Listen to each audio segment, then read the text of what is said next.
Buenos dias, buenos dias from the friendly confines of Las Vegas. It's your boy BT. Hope everybody's good wherever you're at in the world. Just wanted to come through right quick and give you my reaction to really important news in the heavyweight division. This news broke just last night, right before I went to sleep. I seen this, and I'm talking about it now. So, as many of you guys know, I'm very excited about, and I will be attending the Moses Itama Filip Hrgovic fight August 29th in a couple weeks over there in London. Very excited about it. If you're in the UK, make sure you hit up your boy BT and say what's up. But nonetheless, this fight was already big for Moses Itama because it was a true step-up fight. You know, he's fighting Filip Hrgovic, a guy that's one of the most experienced heavyweights in the division, a lot of pedigree, one of the top 5 heavyweights in the world. You know, and this is supposed to be the fight that was going to legitimize Moses on his pathway to a world title shot. But things have changed. Things have changed because, you know, as we know, Frank Martin was the IBF mandatory challenger. He knocked out Richard Torres. And Queensberry Promotions, Moses Itama's team, all parties involved, they decided to make this thing very lucrative for Frank Sanchez. They've went ahead and they've offered him step-aside money. He went ahead and accepted the step-aside money, and the IBF is now making Moses Itama versus Filip Hrgovic for the IBF title that was vacated by Alexander Usyk. So this is massive. This is huge. This makes the fight that much bigger because, you know, Moses Itama is being built up as the next great heavyweight.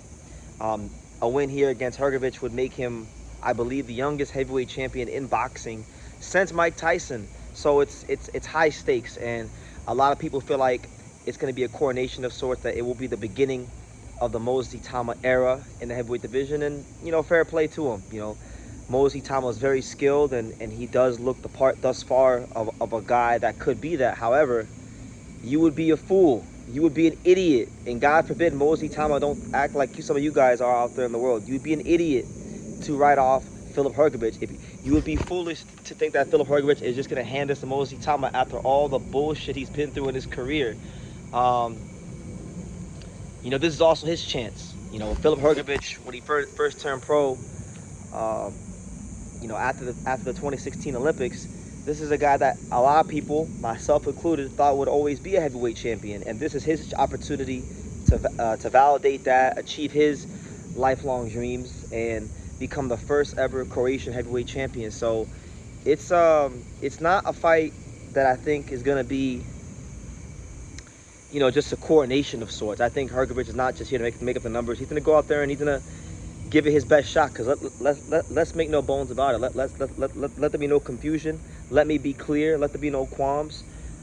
This is it for Filip Hrgovic. If he doesn't win this fight, and he knows this, I know deep down in his soul he probably knows this, but the way the boxing industry is set up and with all the nonsense he's gone through in his career, there's a very high chance that this might be his first and last world title shot. I know he fought Dubois for the interim belt, and then Dubois beat Hrgovic. It was eventually elevated, but this might be it for Hrgovic in terms of title shots, because it's been hard enough to get to this point, and you know, we'll see how it goes. You never know what the future holds, but it's very high stakes for him on his end. It's not just high stakes for Moses; it's high stakes for him on his end. So really intriguing stuff. You know, these two guys are meeting at a very intriguing part of their career.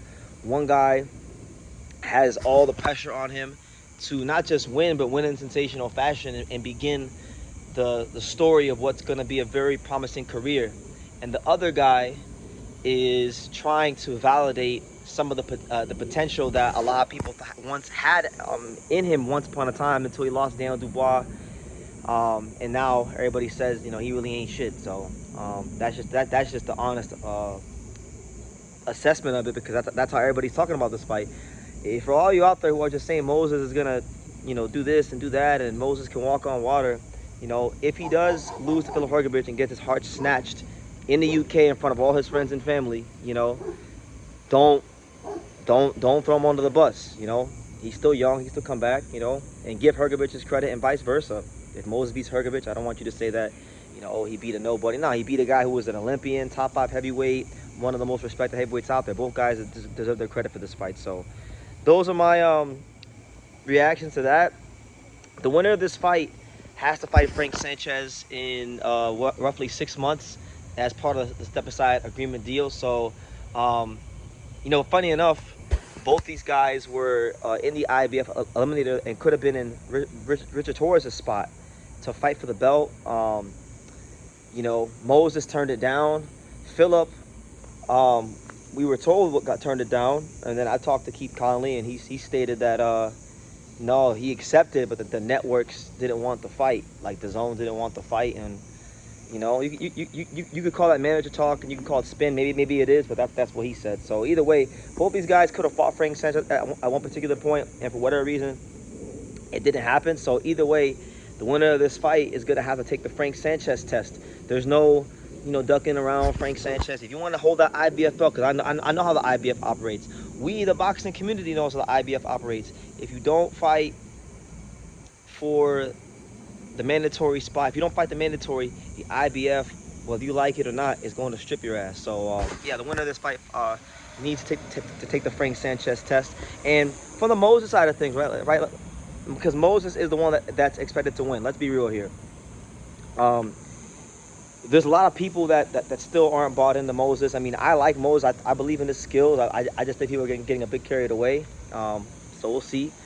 But and by the way, it is worth noting, I've called Moses the best fighter in the world under 23 years old, which really is saying a lot because Abdullah Mason's 22. So, I mean, is Moses better than Abdullah Mason? We don't know.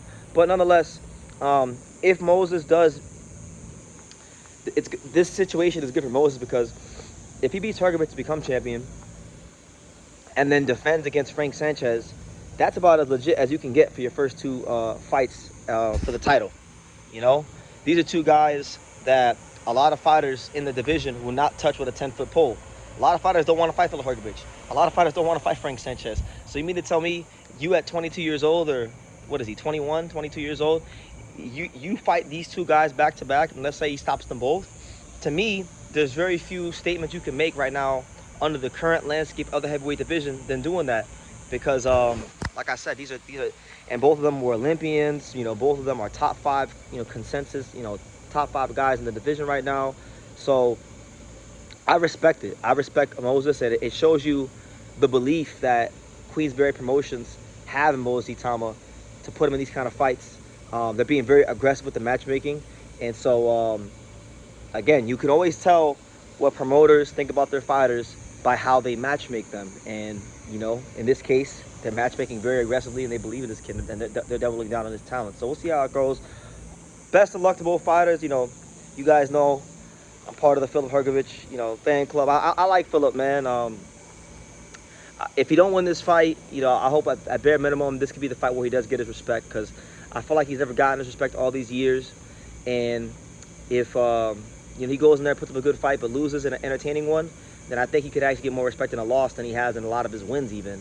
And of course, if he's able to beat Moses Itama, that changes the whole narrative, and that reminds people that, hey, don't forget, you know, this guy was once touted to be the future of the heavyweight division. And obviously he's had things in his life, you know, throughout the duration of his career, from like, you know, his father passing away before the Zhang fight, you know, the Dubois fight, Dubois getting away with a bunch of headbutts and head clashes, and it's just all kinds of stuff that Michael Hunter ducking the IBF eliminator after wolfing about for a while. So it's been a lot of things in his career, but with one win, everything changes. So I'll leave it at that. Can't wait to be there. Shout out to both fighters. Shout out to the whole UK. Looking forward to being around the great fans of British boxing. And yeah, I want to hear from you guys. What do you guys think about this? You know, Itauma, Hrgovic fighting for the IBF title, left behind by Alexander Usyk, as well as the potential winner having to fight Frank Sanchez. Leave your comments down below. Make sure you guys take the time to subscribe. I will see you in the next video.